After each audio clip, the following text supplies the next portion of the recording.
Okay, so we're going to get started. So thank you everyone for coming and being on time. We've got several of us on here, and I know more will probably join later. But the ones that are here, thank you so much for being here. I'm going to go through getting hired and what recruiters are looking for in your resume. So just want to tell you who I am. My name is Roshan Baker. I'm a career coach and executive recruiter. I've been a recruiter now for over 20 years. And the last 7 years, I've done executive recruitment in the hospital leadership space. I still do some executive recruitment. I'm choosing positions that I'd like to work on, mostly in the field that I've done before. But I am doing career coaching now, and I've been doing this for about a year. So here's my information. I'm always available to answer any questions you may have. So today we're going to talk about how recruiters work, the resume review, applicant tracking systems, which a lot of you probably don't know anything about, how to work with me, and then I'm going to answer any questions that anyone may have at the end, okay? So let's talk a little bit about how recruiters work. So there's a difference between corporate recruiters and staffing recruiters. I've worked on both sides. Corporate recruiters work for the organization, and their responsibility is to hire candidates for different departments within the organization. A lot of times, corporate recruiters are specialized by their background. When I was doing healthcare recruiters, I did leadership for a specific area, and I really focused on quality and risk in the hospital system and case management. And I stayed pretty much focused on that. When I started healthcare, I did physicians, went over to nursing. So that kind of gives you an idea. And with different organizations, even though I do have experience outside of healthcare, most organizations outside of healthcare do about the same thing. They hire recruiters to work in a specific area. And a lot of times they don't share any of their requisitions with each other unless they're behind or they've got too many. On the staffing side, which is a completely different animal, and a lot of times candidates don't know this when they're talking to when they're talking to the recruiter.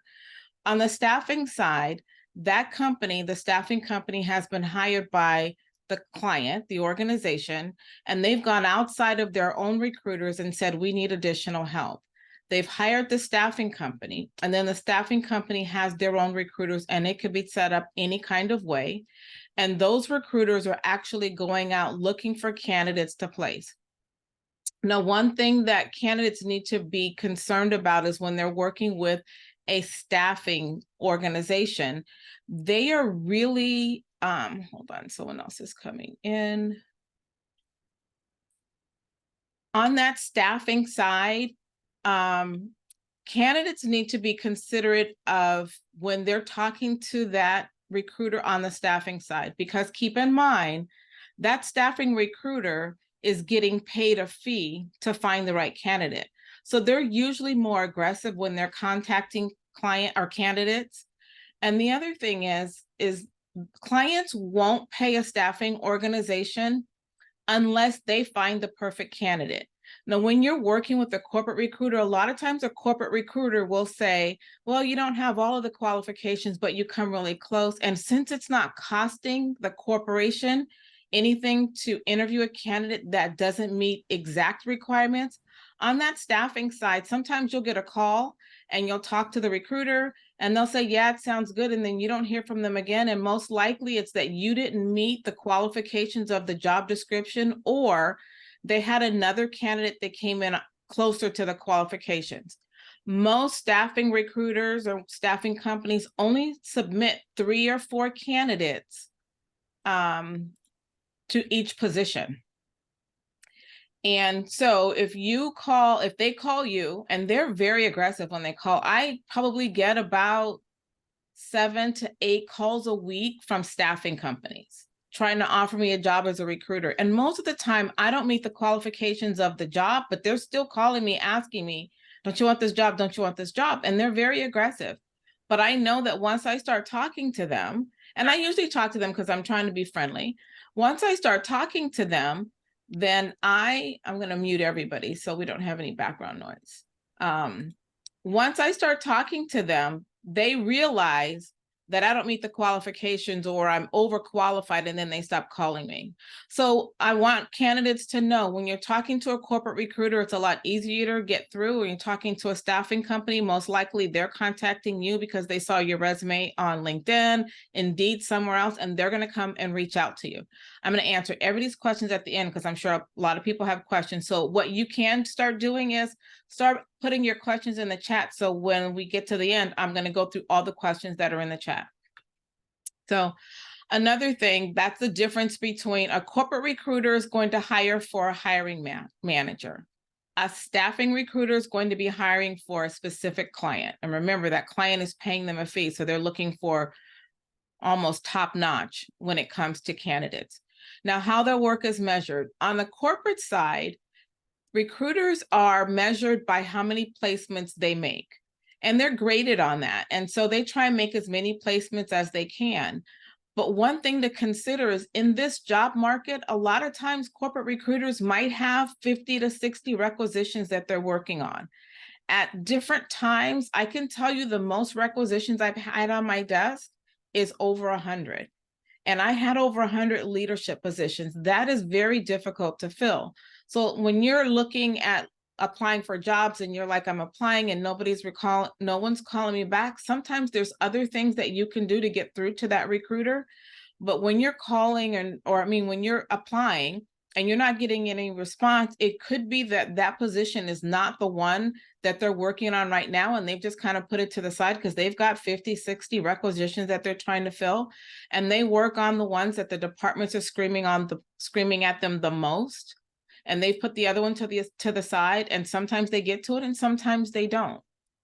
On the staffing side, their work is measured the same way, but because they're getting a fee for it, they're more aggressive. The other thing too is most of the time the company reaches out to a staffing organization, the position has been open for quite a while. It's not a new position, and that position's been open for quite a while, and that client is constantly calling and saying, do you have anybody? Do you have anyone? Do you have anyone?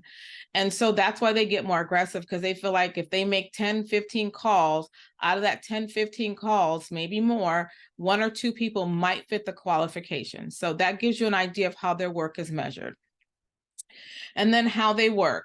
On the corporate side, recruiters work on requisitions. They have open recs. Like I said earlier, I've had more than 100 recs on my desk. I can't handle 100 recs. If I had 100 requisitions on my desk on any one day, I could log in the morning and I could have 20 to 30 applications to fill, and applications to review. And I had a 48-hour notice that with my last organization, all of those candidates had to be looked at within 48 hours, so that you can kind of imagine what kind of desk that they're working on. On the staffing side, they're working on client orders, and they usually don't have as many requisitions per recruiter. It's on that corporate side where it's the hardest. And I think most of the time when candidates are applying for jobs and they're applying on a daily basis, and they're like, no one's calling, there's a couple things you could do to change up how you're reaching out to them. Or you can try and figure out which positions are more important. And that's something that I do when I work with my clients, is kind of help them put together a job search strategy so they can be more effective and not feel like their resume is going into a black hole. All right, so now let's talk a little bit about resumes. We're going to talk a lot about resumes today, so you have an idea of what should be on your resume. And there's a lot of things that have happened. I'd say within the last 5 years, resumes have changed, and I've seen, the resumes come through my desk, and I'm like, okay, this is someone who probably just kept the same resume and updated their job description. But I've told everyone that I talk to, you need to redo, if you haven't updated your resume in the last 2 to 3 years, you need to update it and completely change the format, because formats have changed. And I do offer my clients examples of how resumes should look. But some of the things that are really important is your name, your email, and phone number. You do not need your address on your resume. And a lot of times people don't feel safe. I know I don't feel safe putting my address on my resume. Make sure your employers, job titles, and your dates of employment are on there. One other thing that I want to say is LinkedIn. Make sure your resume, employers, job titles, and dates of employment match your LinkedIn. and I'll talk briefly about LinkedIn, but LinkedIn is really important in this day. Make sure your job responsibilities are on there, your skills, your achievements, your education, and your software only job related, okay? The ones that have these little marks, I'm going to talk about those things in a different slide. All right, these are some don'ts, and I see this all the time. And I tell all of my clients, these are things do not put on your resume, because these are the things that will tell your age, either that you're younger or you're older. And especially my midlife folks, I always tell them these are some things that would be able, I can tell when I look at resumes, I can tell your age sometimes just by looking at what you have on your resume. So don't add an objective. Objectives are outdated. Use either a summary statement, a skills list, or nothing at all. Like I said earlier, no address. No outdated email addresses, no AOL, no AT&T, none of that. Just think about this. AOL has been out of business, the online business, for quite a while. And some of the recruiters that are looking at your resume are going to say, oh, this person's so much older that they have AOL, and AOL is not even around now. Now, I know AOL is still around. They don't know that, but you can only get email through them, and it's hosted through Yahoo. So I tell everyone, one other thing about email, no nicknames in your email. I tell everyone, all my clients, you need to create an email just for your job search with your first and last name only. Don't put your year of your birth. I see this all the time. Someone's name in 1963. I know you were born in 1963. Don't put, or 63. I know what that means. Name, if you have a common name, change it up, add your middle initial, add a 1 or 2, you know, something else. No nicknames at all, because you want your email to be professional. The other reason why you should have a separate email is, I don't know about you, but I get a lot of emails on a daily basis in my regular email. And if a recruiter's reaching out to you, most likely they're going to reach out to you by email and not by phone, because I don't answer phone calls that I don't know, and most people don't. So they're going to reach out to you by email.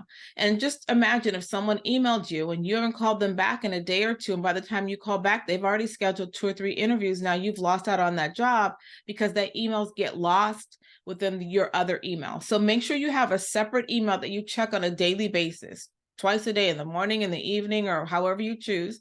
Make sure you have a separate email that you have only for your job search, and Gmail is a great one to have. Okay. All right. No outdated software on your resume. Hold on. Let me see. Hold on one second. I have somebody else joining. I'm sorry. No outdated, where'd we go?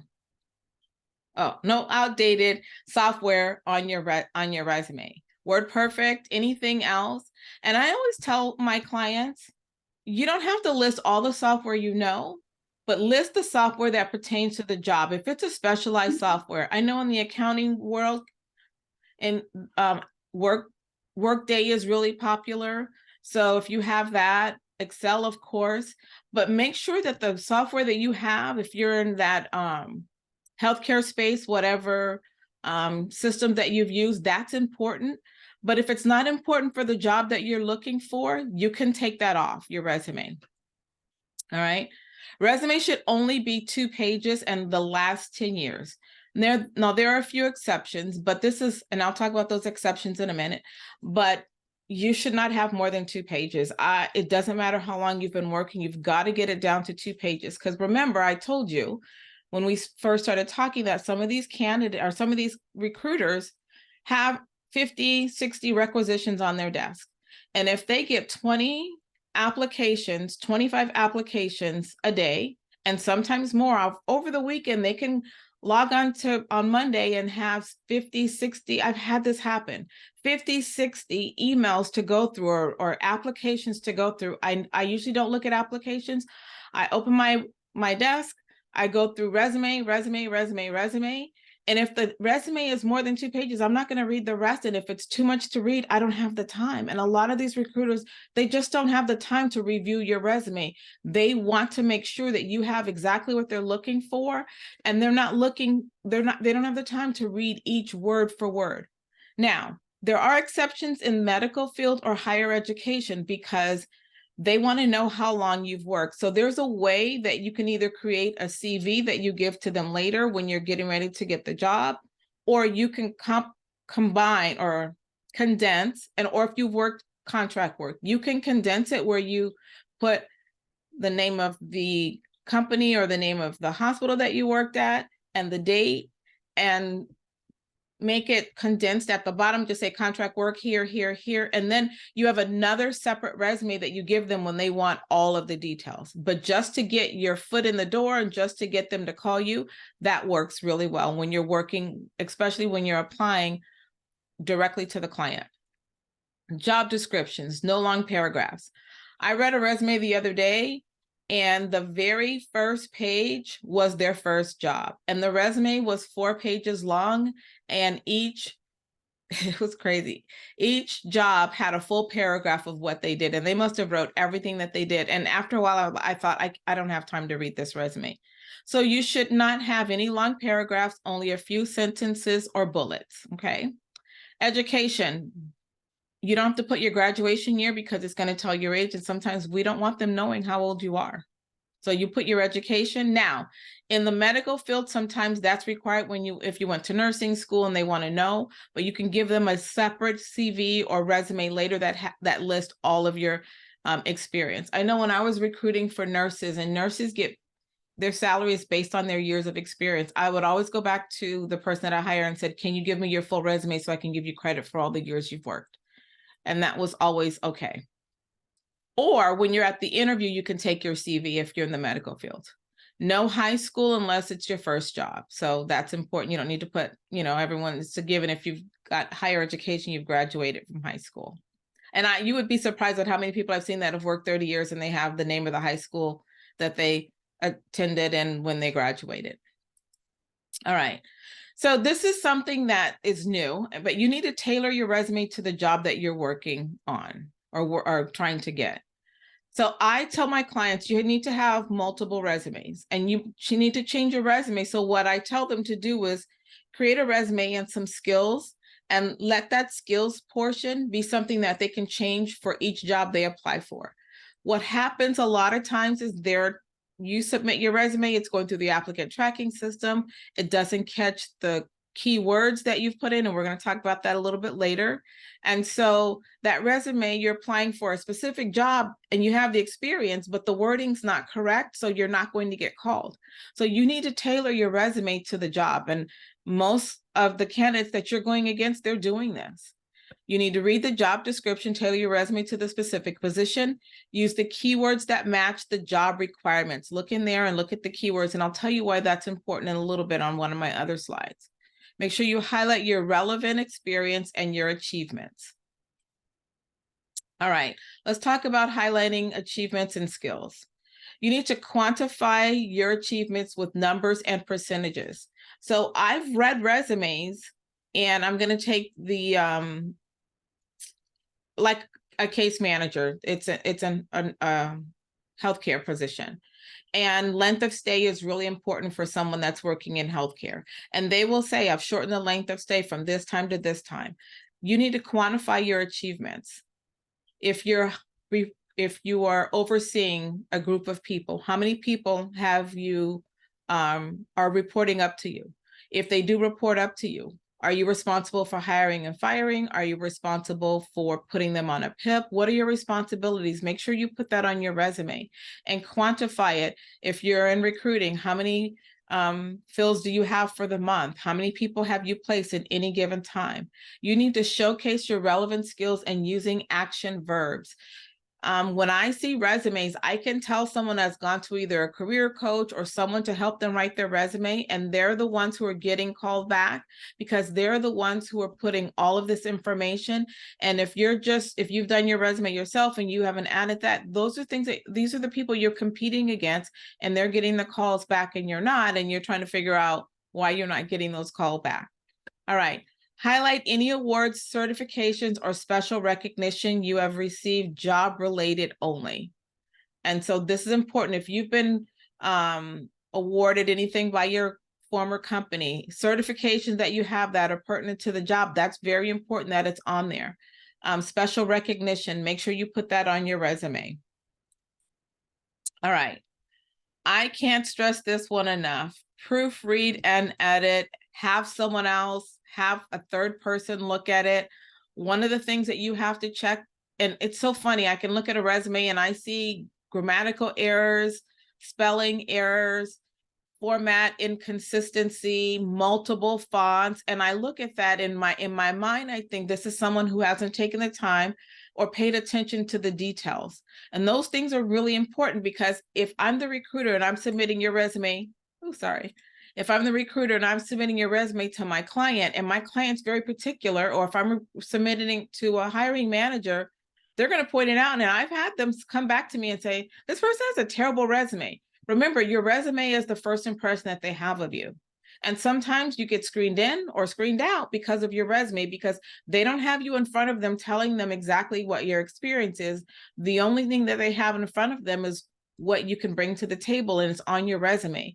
So if you have inconsistent formatting, they're going to see it and it's going to shine. If your spelling and grammar is off, they're going to see that. The other thing is check your tenses. Your previous job should always be in the past tense and your current job in the present tense. You would be surprised at how many resumes I've read and it's the whole resume is in the present tense. And so that means that this person just, when they got a new job, they just added the new one and they submitted it and they didn't pay attention to what they had put in their previous resume. So these things are really important, and recruiters are looking at this. And, you know, in the recruiting world, we look at resumes and sometimes we're like, you're not going to believe this resume that I got. It had this, this, this, and this. So you want to make sure that your resume is being seen and noticed. All right, let's talk a little bit about keywords and applicant tracking systems. So large organizations have applicant tracking system. And what an applicant tracking system does is you submit your resume, and sometimes it doesn't even get to the recruiter if it doesn't have the right keywords. So remember earlier I was saying use job specific words, descriptive words in your job description. If you're going for a specific position, and you don't put those keywords that job description has in your resume, it won't get noticed by the applicant tracking system. So it could automatically get kicked out and you're disqualified, even though you have the right experience, because you did not use the right words in your job description. So that's why it's so important that you tailor your resume to each job, because you can go through and move some things around, switch some words. There's some other things. So this happens a lot in the healthcare field, that someone might be a director of a department, but they don't have the title director in that job title, where if your job title is not a match and the job title, add the job title in your job description. So this would happen to me a lot. I'd get a resume and I'd look at someone and I said, I don't know if this person's a director or not.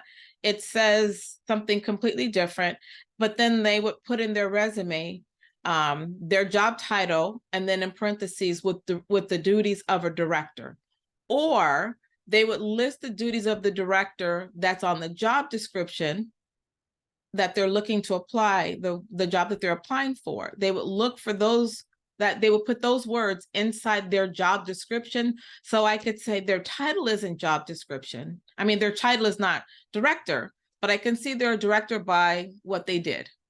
And that's important. Or if you're going for a job, and I met someone the other day was a cycle revenue manager in the healthcare world. Well, I didn't know that she was also over the call center. And that was part of her job description, but she wasn't a call center manager. And I thought, that's very interesting. So you need to look at the job description and make sure that that job description that you're applying to, you add some of those words in your resume. The other thing is people put a lot of information in their cover letter, and an applicant tracking system will not read their cover letter. And most of the time I didn't read it either, because if their resume is 2 pages, I review their application. I look at 2 pages of their resume. Most of the time I didn't look at the cover letter. And I didn't submit it to my department manager either because they didn't want it. So keep those things in mind. Avoid using a functional resume. A functional resume is a resume where you list all your skills first, and then at the bottom you just put, I worked for this company from this time to this time, this company from this time to this time. You need to make sure that you don't use that, because a client or a hiring manager wants to see what you did at each company. So, and in the healthcare world, they can't use a functional resume because they need to know where you worked and what you did at each job. So avoid using a functional resume. You won't get any callbacks on that one. Remember, at the end, I'm going to answer everyone's questions. If you have questions, please put them in the chat. All right. So your resume is a summary of your experience and qualifications. Keyword summary. You are going to sell yourself in the interview, but this is just a summary. Don't put everything you've ever done in your resume. All right. So let's talk about what the conclusions are and the next steps. And I'm sure you guys have lots of questions. So before submitting your resume, make sure it's clear and concise and organized. Use bullet points, action verbs, and quantify your achievement. And please proofread your errors, because I see resumes every day and I catch errors every day.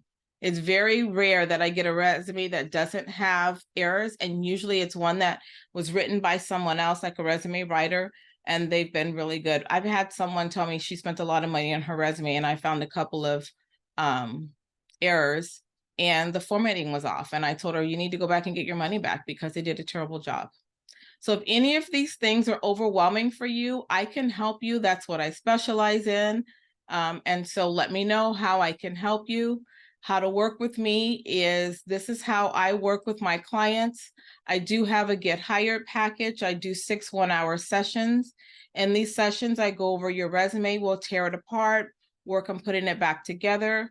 I help you create a job search plan. Now, I'm surprised at how many people that I talk to don't have a job search plan. I can tell you they don't when I call a candidate and I say, hi, my name is Rashawn. I'm calling with the Eclipse Recruiting Group and I'm calling about your resume. Or they've applied and they'll say, what job is this again? And then I tell them the position I'm calling them for. And then they say, oh, I applied for it. Yes, you applied. Okay, so what was the job about again? And then they say, I've applied to so many jobs, I can't keep up. Now I have to go through the first 5 minutes of my interview with them to explain to them about the job. And I've scheduled time to call them, and I'm calling candidates back to back to back. If they had a job search plan, what they would have done was said, hold on a second, let me check again, because I have applied for a couple of positions so I can refresh my memory on which job that is. That right there, they're starting off on the right foot with me, because now I know that this person's on top of things. Now, I usually give people a lot of grace, but a lot of recruiters are not like that. And I've had friends who've told me, if they don't know that I've applied with them, then I don't want to work with them. And just keep in mind, this person applied for the position and they can't remember. And a lot of times they've applied and scheduled an interview with me because I give them my calendar, they schedule the interview and they still can't remember. I call them, we've got an interview scheduled. I've sent them an email saying, we're talking about this position. And when I call them, they're saying, okay, so what position is this again? And I think in my mind, you scheduled the interview with me based on your experience. I mean, based on your availability, but you can't remember what job it is. So there's a way to create a job search plan that you exactly know which positions you've applied for, when you applied, and you could also keep track of which ones have contacted you, which ones haven't. And if you've applied for a job on LinkedIn and you know the name of the hiring manager, there's a way to get into that hiring manager and go around without even waiting for them to call you back, but you have to have a job search plan in place to know how to do that. I'll also go over interview practice. I spend 2 hours on your job search plan and 2 hours on your interview practice because these things are really important. There are a lot of different ways of interviewing. There are panel interviews, there are behavioral interviews, there are STAR interviews, and we go over all those different types of interviews when you work with me. I'll help you with salary negotiation and job acceptance. All right. The other things that I offer is interview prep. I have 3 one-hour sessions, and we'll go over your resume review and a job search plan. We'll spend 2 hours on your job search plan. Or if you just want a resume review, that's a 1-hour session. If you want me to go over your resume and we'll talk about what you need to change and how you need to change it, that's a 1-hour session with me. Okay. This is my package pricing, and I'm offering a special on the Get Hired package until May 1st. Interview prep is $375 and resume review is $175. Now, I don't work with anyone unless I've done a consultation call with them. And so check your email tomorrow. I'll be sending out a copy of this presentation so you can review it again. And I'll have my email scheduled where you have access to my calendar. I want to talk to you first about what your goals are to see if it works out, if it's something that we can do to work together, what your goals are, what you're looking for, what type of job you're looking for. We can talk about your resume, and then we'll decide what's the best way for you to move forward in working with me. Okay. All right. So now I'm opening up any questions. Anybody have any questions? Oh, I saw one from Regine. From this update, I understand a picture is not recommended in a resume. I tell everyone not to put their picture in their resume for a couple of reasons. One is discrimination. I just believe that people don't need to know who you are before you get to the door. Your resume should speak for yourself. The other thing is there are certain organizations that don't allow it. Most hospitals don't want to see pictures, and I've had to ask candidates to take their pictures out of their resume. Any other questions? I know I went over a lot of information. Hello, Regine, you have another question? No. I said thank you for, telling me, because I thought it was cute. And so many people are doing it. So thank you for that. Yeah, there's some organizations. This presentation worth $1 million because everything is, to be reviewed for me. Yes, I know. So hopefully it's been helpful. Anybody else have any questions or any suggestions? I know my business partner Gracie is here. You have any suggestions? Hey, Hi. I think this is very good. I don't know what you had covered because I came in a little bit late. I believe it's extremely important to highlight accomplishments or achievements. Yeah, we went over that in the first page. Okay, good. Yeah. So, that's so important. And I also like to call the resume, it's kind of, this is what I tell candidates, it's like a FICO score, right?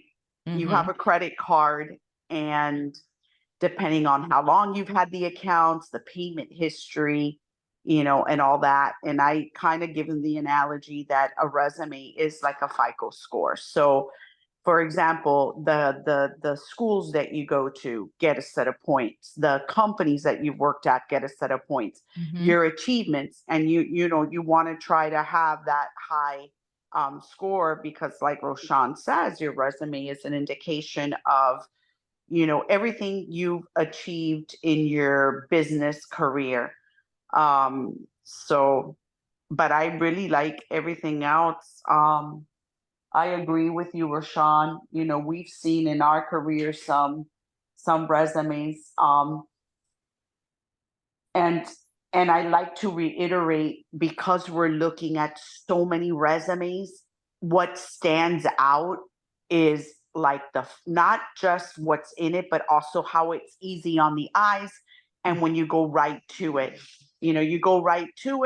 you see their accomplishments, you see a couple of bullet points, and and obviously their education, everything that you went over. But you'd be surprised how many employers don't take the next step because of a resume. Yeah, you're right. We've sent resumes Right. and they're And- like, yeah, I've sent resumes to my hiring manager and they're like, I don't want to interview this person because I don't like their resume. And you try and convince Exactly. them and say, no, but they're this because you've spoken to the candidate. And they're like, no. And I've had candidates, I've told them, you have to change your resume. I can't present this. And this is why I think your service is so valuable too, because I love how you do the consultation first and how to review the resume and review the resume, because you and I, when we present any candidate, I mean, not only do we have to have a good resume, but in addition to that, what I've noticed nowadays, maybe it's for the higher end positions, Roshan, a lot of companies are going with bios or Yeah. executive summaries. Yeah. And, that's something that's, and typically those professional can't put it in, you'll see it right under their name, like right off the bat, boom, I'm a recruiter with over 25 years of, Mhm. and it's almost like in a nutshell, Yeah. infomercial with your accomplishments. They either call it a bio or executive, and that is professional big summary. nowadays. Yeah, the professional summary. No one does an objection if they've got a professional summary of their work. Yeah, Yeah, yeah. so So I see I that. like that you provide them a review and a consultation, but also to find out or identify the things that they maybe don't have there. So many resumes I've seen of talented people that don't list their accomplishments. I mean, that is the key right there. If you just go with a resume that is very boring and it's very like analytic, like it doesn't pop out, right? Because at the end of the day, your resume is a marketing piece. It's a tool. It's a Right. sales marketing, and it has to come out. And if you're just going by like what we see, Roshan, people really copy job descriptions Yeah. and they're like 20 bullets. Like Yeah. it's crazy. And it's like, right away, it's like this person, and it's obvious because the format, the text, and some people do it sloppy where they even, copy it from like an Indeed and then they go back to a different font. So Yeah. it's just, there's so much opportunity, like Roshan said, for her to look, review, to consult, and see.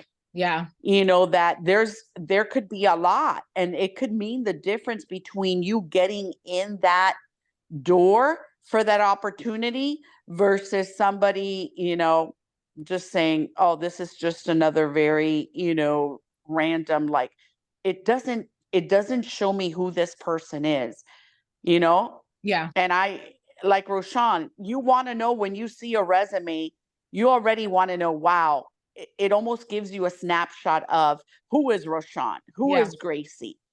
It kind of brings it alive like a story. I think more resumes that are more storytelling where you could see the individual's background and see all their achievements, wins every time. Yeah, they do. I have a question from Yeah. Atina. It says, I have a question. Why do some ask to turn camera off in interviews on Zoom? I'm not sure, because if I do Zoom interviews, I want to see the person. So maybe you can unmute yourself and explain, because I haven't had that come up before. Okay, so I had an interview, and I've had a couple of them where the last interview I had was like last week, and then they said to turn the cameras on for the interview, and then as soon as you turn them on, they said, well, we're gonna go ahead and turn the cameras off. And then so everybody, you didn't get to see everyone on the cameras. Hmm. And then they didn't get to see you, but you dressed up for the interview, and I felt offended by it, but everybody had to turn the cameras off to do the interviews. I've never had that. I've worked for companies where they do Zoom interviews, and we still have clients now that do Zoom interviews, and the interview cameras are always on. I've never had that. And you've had that happen more than once? I've had it happen more than once, and I've seen on LinkedIn that some people have even said it too, that they want to know why, like some companies, like they was thinking that maybe because everybody was working from home, but you dressed up for the interview, and then they Yeah, said to keep the camera off in the interview. I've never had that. Have you heard of that, Gracie? Um, Roshan, it's Mitsu. I meant Hi. to. Hi. Actually, yesterday or today, yesterday, I was on a training, um, and they were sharing how to conduct a phone screening with candidates. They had a mock interview, and I did catch that the recruiter said, sometime he would, he was saying to all the recruiters, make sure it's a suggestion or a tip. Don't forget, make sure to specify to the candidate if you want them to be on camera or not.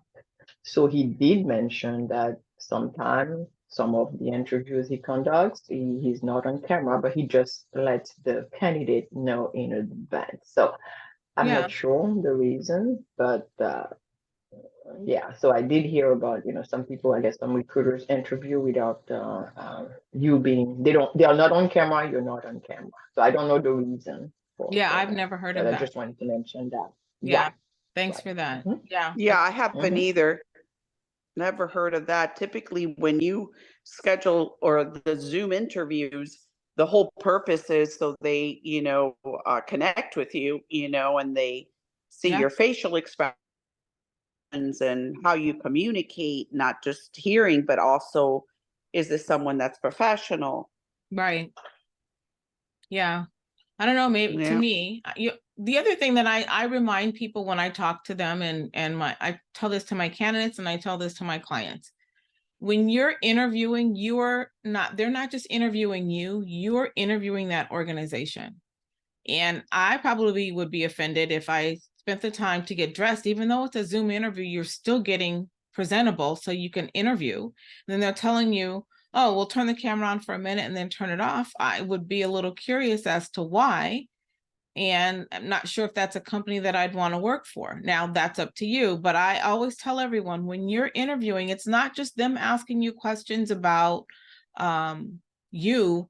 It is your chance to interview that organization to see, is this someplace that you do want to work? I've been on interviews where I'm really excited about, my past. I'm really excited about interviewing. And I go on the interview and I really don't connect with the hiring manager, or something about their company doesn't feel right. And I'm disappointed because even if they call me for the job, I've already determined that's not a place I want to work. So, those are things to think about too, because I do feel like I'd be offended if I spent the time getting dressed for the interview and they tell me, oh yeah, you can turn the camera off. Or then they say you could turn it on and turn it off. Then I thought, what's that about? So yeah, I don't know. Never heard of that. So anyone else have any questions? All right. Well, I want to thank everyone for their time. Tomorrow I'll be sending out an email with my contact information if you want to schedule time with me to just talk or have me review your resume. And then also keep in mind, sometimes my email goes to spam, so look in your spam for that. And I'm also going to include the video of this workshop so you can go over it, or you can send it to a friend. I want to thank you all for your time. I really appreciate you spending time with me. Watch for my follow-up email and check your spam, and have a great evening. Thank you. Thank you, Ocean. Thank you.